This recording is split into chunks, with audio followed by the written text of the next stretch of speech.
Margam. Mae rhai'n meddwl mai enw sant ydi Margam. Mae o'n hen enw o'r 18fed ganrif sy'n cael ei gysylltu efo abati Margam a gafodd ei sefydlu yn 1147. A bydda'r abati wedi bod yn ganolbwynt i hen bentre Margam. Mi werthwyd yr abati yn yr 11fed ganrif ar 15 a'i basio ymlaen wedyn i deulu'r Talbot, yr un Talbot ag sydd yn enw Port Talbot.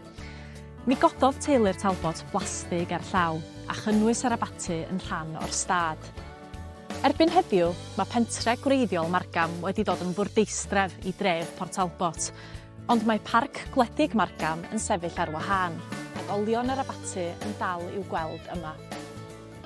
Mae Comisiynydd y Gymraeg yn gyfrifol am safoni enwau lleoedd Cymru, felly os da chi eisiau gwybod sut i sillafu enwau lleoedd, neu eisiau gwybod os oes yna enw Cymraeg neu Saesneg gwahanol ar rwla, yna ewch draw i wefan Comisiynydd y Gymraeg.